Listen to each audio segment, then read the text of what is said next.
Hey! Scooby-Doo's time of direct-to-video films that began with Zombie Island in 1998 sadly came to an end with the cost-cutting madness of Warner Brothers now. But the films at one point had a fresh breath of life that was not only needed, it helped them into an era that lasted longer than those before it. The Zombie Island era with Mook animation behind the visuals is probably forever the most mainstream and iconic. This was then followed by a mini two-film era I separate that reunited the original voice cast, utilizing scripts rejected by the now absent Zombie Island team for not being very good. This was followed by a brand synergy choice that I think worked pretty well, the What's New era, where the 7 films there were all part of the same style and canon as What's New Scooby-Doo, the then current TV series, even outlasting it. But at the end, Shaggy's original voice finally retired, that series had been long gone, and the franchise needed a chance to feel fresh again. This started with Shaggy himself, now needing a replacement, and looking to the live-action films for Matthew Lillard, and having him become the now permanent voice of the character for the foreseeable future. Spike Brandt and Tony Cervoni would come in to heavily influence and oversee much of the franchise, developing Mystery Incorporated with Mitch Watson as the new TV series in 2010. For the films, they chose not to have them tie in this time, but instead to have their own much more cinematic style. Made in 2009 and released early 2010, Abracadabra Doo saw the start of the final era of movies and really made devoted fans feel like there was something to care about again. Every movie was feeling new, interesting, not another increasingly stale extended TV episode. Camp Scare as the second film took influence from the 80s slashers like Friday the 13th. I have a video on that one. It was really the fourth movie of that era, however, that I really attached to and fell deeply in love with. And it's one that might tend to be underrated, at least when it comes to the mainstream. And with these films taking chances to experiment again, this one would be the biggest swing yet, being a full Disney or Broadway-style musical, and genuinely committing to it. Produced again by Brandt and Cervoni, this would be the 17th overall film, released digitally around Christmas 2011, and making it to home video officially on March 13th, 2012. Today, we are looking at Music of the Vampire. By some descriptions, it might have originally been titled Song of the Vampire. I think either would fit just fine. As the title suggests, obviously, we are in for some vampiric danger, so likely expect some classic as well as modern references to the great fictional bloodsuckers. I think we've waited enough. Let's really sink our teeth into this one.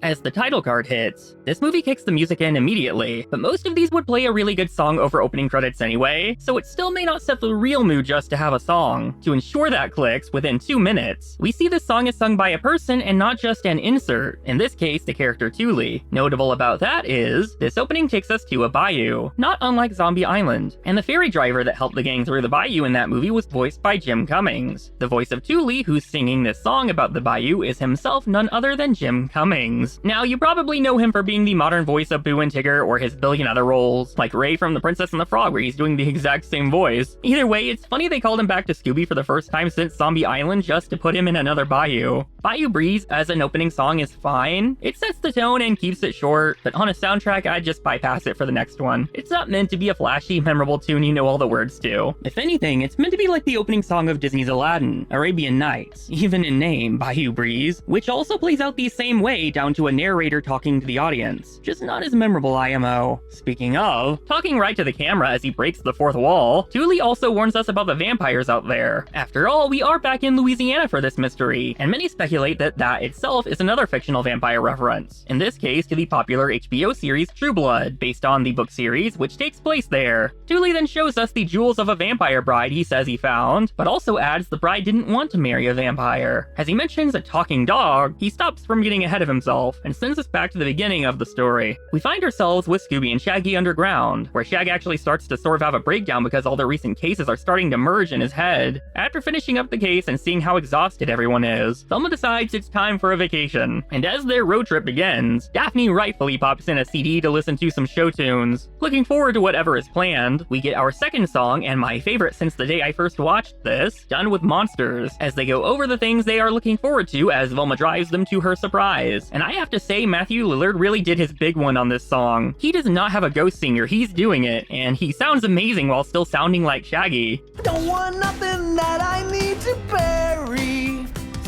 or creatures that go bumping in the night. Great Lyle also kills it, and no surprise, she herself is a singer in addition to her acting, so this is a very natural performance for her, making them the only 2 actors actually doing their own singing of the 4 humans. No ghosts that rattle chains, or things that eat your brains. no banshee witch that scares me out of my mind. Genuinely, they both sound great. I love this song to pieces. The only thing that throws off this song for me is that Fred and Velma then get their solo parts, and they do have ghost singers, Jim Wise and Bets Malone coming in here. And maybe they're not the worst match, and they sound fine. They sing very well. They just don't register sounding like these same voices as Frank Welker and Mindy Cohn to me. Though I will say they sound a lot less distracting and more matched to me now than they did in 2012. My friends were finally done with all them goblins and spooks that kept us on the run. We're gonna be cool as cukes. Our monster days are through. My favorite part has to be Fred sticking his head out and the amazing animation on his hair though. Don't want no dragons or freaks and no crazy evil sprites. Also, this line kills me. I don't want no Comic-Con geeks walking up out of the blue. Also, Velma nearly kills them like 700 times during the song. It's no wonder Fred's usually driving. This part at the end here also has amazing animation I cannot legally show safely, where Gray and Matthew just absolutely make this melody pure magic to me. Tell them all we're gone, 'cause we're moving on, and we ain't coming back anymore.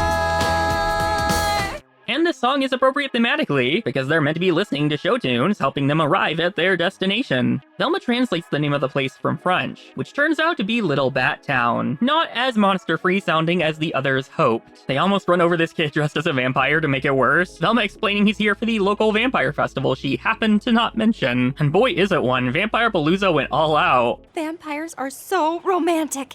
Have you read Silverlight? 12 times. I'm hoping the author will be here to sign it. Obviously, this is a nod to Twilight, another easy modern vampire reference. Sappy and glittery. The girls also assure the boys modern vampires are much more cool now. Vampires don't sleep in coffins anymore.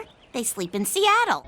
Fred sees this town was founded in the 19th century by Abraham Van Helsing, famous vampire hunter of Dracula fame. Indeed, in Bram Stoker's 1897 novel Dracula, that is one of the lead characters trying to stop the titular vampire, and not our only reference to the novel in this film. According to Velma, the place is still also owned by a descendant of the family. So it's like a ghost town. No, a vampire ghost town. The boys seem to not be alone in their protests, one being led now by Jesper Poobell, also voiced by Jim Cummings. Here, there be demons. Here, there also be corn dogs. This ends up being enough to get the boys to follow into danger, meeting the owner of the festival, Lita Rutland. She's voiced by Mindy Sterling, by the way. You might know her from iCarly, or in animation especially, Lin Beifong from The Legend of Korra. Love her. And she seems a little bitter about their complimentary passes, being guests of Vincent Van Helsing, and that she rarely breaks even as it is. She then points to Vincent himself, who it seems is unknown to everyone else at the festival. Lita believes the world simply moved on from his old school vampire tales, though Velma notes she's read all of his work. Probably. She takes the others to introduce them, his being the great-great-great-grandson of Abraham, and tossing her Twilight book as he knocks down modern vampire books like it, which Shaggy then picks up and weirdly sticks in his shirt. No, that does not come back. As a vampirologist, he offers to show his studies of vampires, taking them to his very eerie home/museum, whatever. Check out these awesome steaks. Steaks? Where? Oh, those kinds of steaks. Daphne finds some beautiful jewels that Vincent says belong to an actual vampire's bride, and directs them to his favorite jewel, the actual real vampire Lord Valdronia. He's apparently been entombed in glass for 1,000 years, and the boys get a fright when they look into his eyes and see them glow. Vincent seems to long for him to wake up so it would get him tourists again, and he wouldn't have to run out to Lita Rutland's festival to get by. And worse, she's threatening to pull out after this year if it doesn't pick up, which could lose him his family's legacy. They all head out to see a show, which seems to be named Fingenschans, itself a reference to the real Swiss theater troupe Mummenschans. In this case, Fingenschans is a vampire-themed theater troupe, the boys tossing on some garlic to be safe. Unfortunately, the kid from before shows them garlic isn't allowed at the show, so they have an early snack, grossing out everyone around them. Velma reads the troupe is so method, they only ever perform at night as the show starts. We then meet the incredibly handsome leader of the group, Bram, indeed named after the author of Dracula. And they very intentionally went out of their way to get someone who can carry a musical, as he's voiced by Christian Campbell. Brother of Nev Campbell, he's done a ton of musicals and film work, most notably to me being Reefer Madness, the movie musical, where he plays the lead opposite Kristen Bell. And man, his voice is stunning in this movie, singing our next song, The Vampire's Dance. Believe whatever you might, but when the moon is full on a starlit night, you best all lock your doors up tight. This is really giving Brom Bones performing his big warning song in Disney's Ichabod and Mr. Toad. He seems to really notice Daphne in the crowd, and as the song wraps, she jumps up to cheer and whistle louder than anyone else. What? I'm just showing my appreciation. Woohoo! Bram then warns the audience they're about to see a real vampire. Wow, he's very good. Don't you guys think he's good? Like, good? Me too, Daph. As he starts his chant, Vincent recognizes it to be from the ancient book of vampires back at his home, meaning the troupe is playing around with real supernatural material. As such, back home, the vampire's eyes begin to glow, everything begins to shake, and to Bram's shock, the spell at the theater seems to be working. Finding the actor meant to play the fake vampire knocked out, manifesting before them indeed seems to be that real vampire that was locked up, knocking out the rest of the troupe as well, and flying away. The audience pays it no mind, thinking it's part of the show and leaving, while the gang interview that actor who says the vampire knocked him out while he was getting ready. Bram tells Vincent he learned that spell from the internet, but is told he's now unleashed unholy terror. Daph jumps in to defend him, and he kisses her hand. Bram. And you are? Bram. I mean, Daphne. I'm not Bram. You are. Oh, what were we talking about? The gang head out, looking over Vincent's home and finding the mess, knocked out security guard, and the empty coffin still sealed tight. They hear a crash and see the jewels have been taken, a bat flying around with them as it becomes the vampire. He focuses in on Daphne and calls her his queen as she falls under his spell, but as the others approach with wooden stakes, he flies off. As Jesper has another protest the following morning, reporter Kelly Smith speeds up as Lita and Bram see someone leaked what happened last night. In fact, it was Lita herself hoping to boost attendance for the festival. Daphne meanwhile defends Bram from Vincent, while Velma suggests they don't know the vampire is real yet either. The cameras also caught nothing, Vincent saying he can't afford to fix them right now. As for how the vampire escaped the glass, a living one apparently can transform into mist, requiring only a small gap in the glass to float out. Daphne also considers it could just be a diversion to steal the jewels. The security guard wakes back up, a noticeable bite mark on his neck, but Velma opens the window and exposes him to the sun, so he seems fine. Looking closer, as since he volunteers on weekends at the police academy, Fred recognizes them to really be taser burns. Daphne also holds up the guard's taser, which lines up perfectly and suggests he probably tripped and did it to himself. Either way, there are lots of questions still, so Fred declares it a mystery. Meanwhile, as Kelly says there's no confirmation of a real vampire yet, Lita leads us into our next song, The Vampire's Bite. It's a song very reminiscent of the mob song from Beauty and the Beast or others like that, as she tells them all the vampires are real, and she knows from first-hand experience, and she makes sure to note that you can come by all you need to protect yourself from one here at the festival. We take MasterCard, Visa, and Chase, not Discover. We're open till 9 every night, not on Sunday. In bulk, any size, then our discount applies. As the festival continues, it does seem to have massively picked up, though not when it comes to the sales of Vincent's book. Lita even mocks him by buying one and trashing it. Jesper continues, meanwhile, to noticeably be all over the media with his protests, making him a big suspect. Thelma separates to make sure he doesn't come over, while the others sneak in his place to look around, where they find signs suggesting he plans to run for mayor. They get found out though and have to run out into the van. At least now they believe Jesper is at minimum using the attention for his upcoming mayoral campaign. Their peaceful foggy drive, however, is interrupted by a vampiric jump scare, as the monster tries to reach and grab Daphne again. She tears at him trying to get free when he lunges in, just barely losing him when they squeeze under a bridge. As night hits, Jesper has brought in vampire hunters to the festival, authorized by the sheriff. He visually doesn't look much like it, but Rob Paulson's acting choice as said sheriff is clearly meant to be a reference to Don Knotts as Deputy Barney Fife in The Andy Griffith Show, who also guest starred multiple times in the franchise itself. I have a video on that. And Fred continues to seem like he's buying into it all. The boys by now have gone off on their own to find the food court, seeing the vampire troupe moving something they don't want to be seen. Worse, that real vampire starts chasing them, running all throughout the festival. Shaggy believes he's been bitten by the vampire, catching the attention of Jesper, who sees them lick ketchup and thinks they're drinking blood, and that Scooby is a vampire turned into a dog. The mob turns on them, chasing them into the bayou, though thankfully they give up. Shaggy still believes his time is ticking and that Scooby might be looking a little tasty though. Scoob takes a look but decides to stick with his friend, while Shaggy tells him to leave for his own safety with a broken heart. He starts to tearfully walk away himself to save his friend, but looking back through their equally tear-filled eyes, they can't resist it and run back to each other, Shaggy jumping into Scooby's arms. They lead us to our next song, Scooby and Me, which begins with them singing about their devoted friendship, and Matthew Lillard again is really carrying this thing. Who'll be around and watching my back, guide me along and keep me on track. Forever he's there, we're a pair, Scooby and me. This is easily another of my favorite songs in the film. He really sells the performance for me. The song is also really clearly inspired by Cole Porter's friendship song, originally from the musical To Barry Was a Lady, later made even more famous on I Love Lucy, such as this part. If you're ever in jail and you're needing some bail,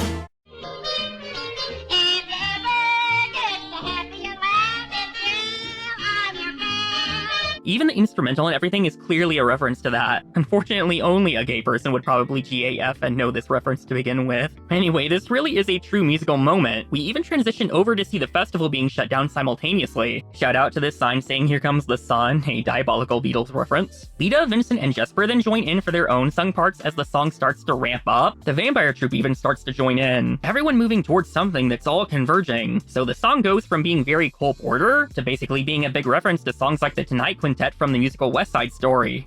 We're gonna jazz it tonight.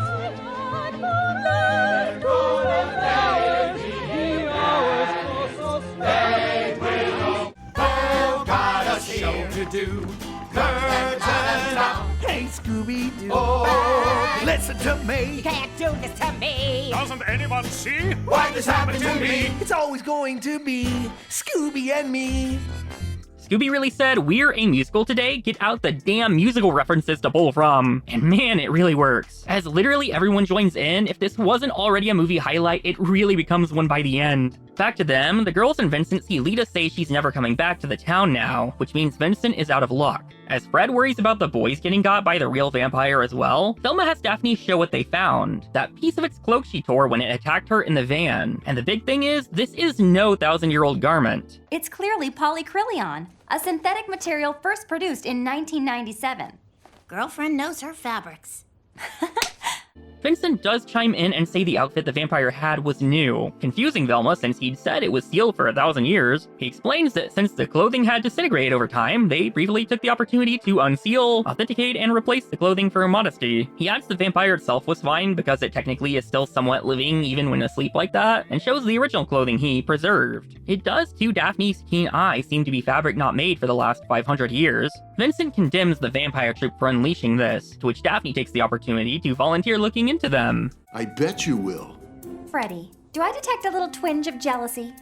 She enters the large, empty theater, eventually stumbling upon an oddly placed laser projector, and pointing it around, Bram pops down like Peter Parker. The two of them immediately start flirting, and I may be a Daphne devotee like many, but man, the chemistry these two have going is off the charts. It's nasty. They're fully almost kissing here. These two are freaks. And then he asks her to take his hand to show her how to fly? Like, are we in Aladdin? Is he taking her for his magic carpet ride to show her a whole new world? Only a fool would drop a girl like you. Anyone else, Cream? Indeed, he swings her around beautifully and says it's fate that brought her here. He takes us into our next song, the duet, Do You Want to Live Forever? Musically, it's a large tango influence, as he dances around his point, attempting to get her to join him and leave her life behind. She does start to push back aggressively, but he's so charming that he still somewhat keeps a hold on her, until he says he has a way to immortality.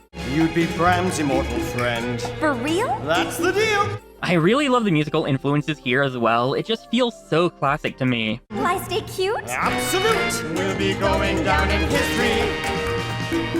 We'll be known throughout the world. As they finish their number, it seems he's sealed the deal, until she actually politely declines him. Unfortunately, he says it makes them very unhappy, pointing up to the rest of the troupe, who descend down as Bram says to seize the vampire's bride. As the boys wake up in the bayou, they decide it's their new home in their current circumstances. Getting attacked kinda changes that though. Snakes and gators and crawdads, oh my. They then spot the shack belonging to Thule, the man from the start, who shows them some hospitality, including Gumbo. As he tells them of his inventions he used to make, he also mentions these flying shoes he came up with, only for the prototypes to be stolen by a vampire that attacked him. I filed me an insurance claim, but it turns out they don't cover vampire attacks.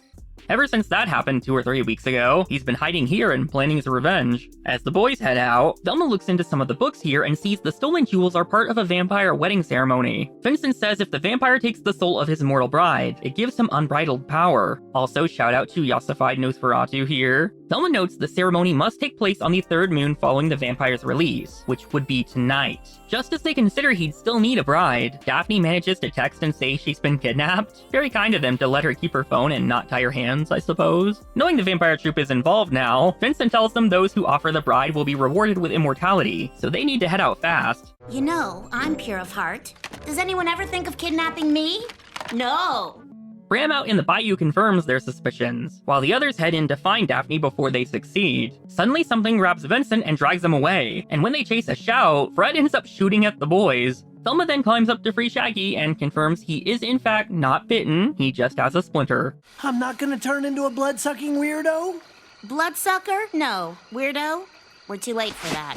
Bram starts to put the jewels on Daphne in preparation, and our next song is Bride of the Vampire. It's not really much, sort of just a chant to present her, and as planned, green smoke manifests, and the vampire appears before them. He then starts singing himself, and honestly, it is really kind of off-putting and uncomfortable. Shout out to Jeff Bennett here. He knocks all of the troupe out again as he steps up to his new queen, putting her to sleep as well. Shaggy distracts him with a photo and gets him to chase him, and the animation and cinematography on that part is really so well done. You can feel the action in this whole sequence. Back to Daphne, Velma tries to rescue her. Oh, don't cry, Velma. You won't always be a bridesmaid. I'm not crying. Valdronia's using gas to hypnotize everyone. Whatever you've got to tell yourself. Scoob and Shag try to keep the vampire distracted with a high-speed chase, and just as he's about to get them, the girls start tossing the jewels at him. Actually, Velma, I kind of wanted to keep that. Sorry. He starts to expel the sleep gas again, but backing up, Shaggy accidentally reverses this fan, which clears it out and also blows off the vampire's cloak, exposing those stolen flying shoes. Fred finally gets his moment to shine and traps the ghoul with a net and some stakes, leaving it to Daphne to unmask him and reveal a real human wearing a gas mask. And under that, Vincent Van Helsing. I mean, checks out, he's also voiced by Jeff Bennett. As you might have guessed, he was trying to save the town by staging these supposedly real vampire sightings and attacks, not unlike his most recent book, it's self-titled Bride of the Vampire. Which I actually read. It's not bad. You really liked it? I said it's not bad. Don't push it.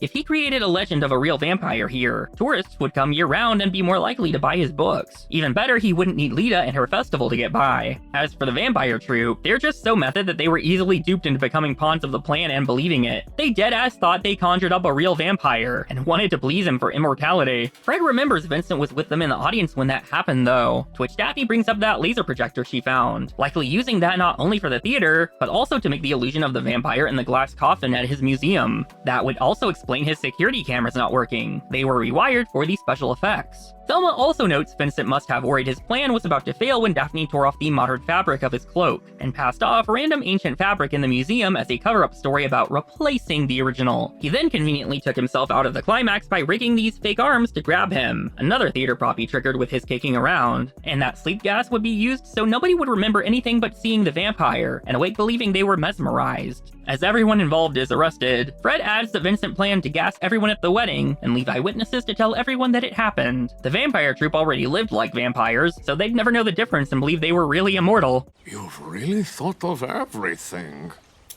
It's what we do.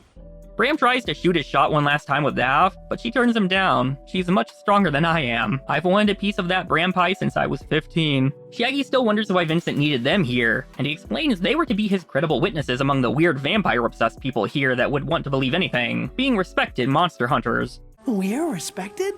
So much for restoring his family's legacy or upping his book sales. And I would have gotten away with it if not for you meddling... Let's go, Van Helsing! With another mystery solved, we get our final song, a reprisal of the Gangs Done with Monsters song, which is fine by me since I love that one. No demonic beast. There's nothing to see. It's time to relax, and that's what we're gonna do. Scooby-Doo.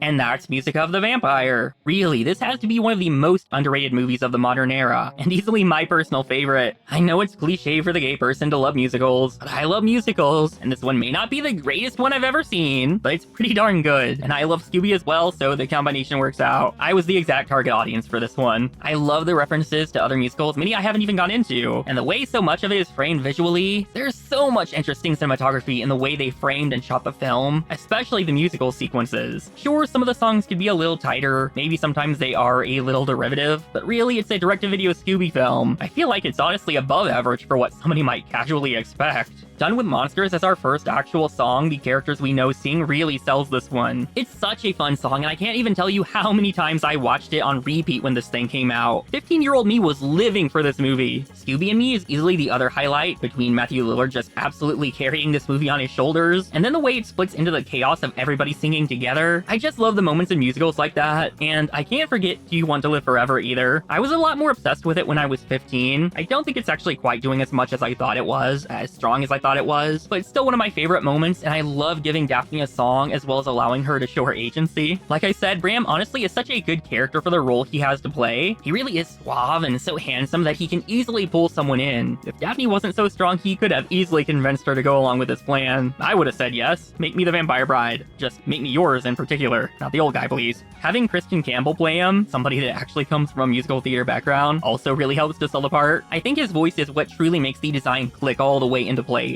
Jim Cummings is really such a funny inclusion. They truly just had him show up to do another southern accent like he did in Zombie Island and as Ray. And as Jesper, he's pretty much still just there doing a southern accent, just a little bit more refined and proper. One criticism I could add is that those characters, toss in Lita as well, do sort of just disappear from the movie and stop having relevance for the last 20 minutes. Notice how they mention Dooley inventing those flying shoes and a vampire stealing them, and then we see the vampire wearing them when his cloak is blown off, but then we never actually acknowledge that. You could argue they are trusting the audience to be smart enough to recognize it. Sure, I did obviously, but I'm surprised they didn't have the others be confused and allow Shaggy to explain it. It would certainly give him a little more to do since it's only the others explaining things. Not to mention, Dooley seems to know the whole story, but he wasn't around to experience it the way his introduction suggests from how he describes it. Jesper and Lita also ultimately just disappear after a certain point and really only serve the purpose of being red herrings. I think a slightly tighter script would have even a little more to do with them. The last time they are relevant is the big group part of Scooby and Me, and Lita's immediate announcement of pulling out on the TV after, which feels like a letdown from what it seemed like it was building to. I do love all the vampire references though. You could even argue the hairstyle of the vampire is inspired by the movie Bram Stoker's Dracula, although it's a bit confusing how Vincent is related to the character from the book, Dracula. Like, I would have to assume Dracula was a work of fiction in this universe the way they mentioned it, but that family clearly was real and existed and apparently were vampire hunters, but vampires aren't real. I don't know. I'll try not to think too hard about it. Also, just all the other references like Velma's Twilight book, it's very fun and of its time. I love the gang in this one in general. I skimmed over it because it's not super relevant, but Fred being scared shitless of the vampire being real throughout is a really funny ongoing bit. Velma also has a ton of great lines and moments. Any movie that gives Daphne just a slight edge of focus is a winner to me, and the boys actually have a more interesting solo arc than a lot of these that have them split off. This movie has so much personality, and anybody that skips over it is really missing out. At least if you give it a chance and don't vibe with it, I can live with that. But it's just such a fun time to me. One of my absolute favorites and most rewatched. Anyway, I think we've said a lot of things about this movie, enough to give it a rest. I won't hold you any longer, unlike Bram, though I would love for him to hold me. If you really want more though, I've covered plenty of these Scooby movies. I even have a playlist of the ones I've talked about. You can go check that out. If you want to support the channel directly, the Patreon is live. We have exclusive videos on the movies Zombie Island and Witch's Ghost, plus episodes 2 and 3 of Clue Club with more to come, and the exclusive Wheel of Scooby series and all that other stuff. It's been a while since I covered a movie on the main channel, but hopefully you still had a nice time. I'll see you with whatever we look at next time. Bye! You are the one who keeps me at ease, giving me love and occasional fleas. No matter what comes, we are chums, Scooby and me. Yep.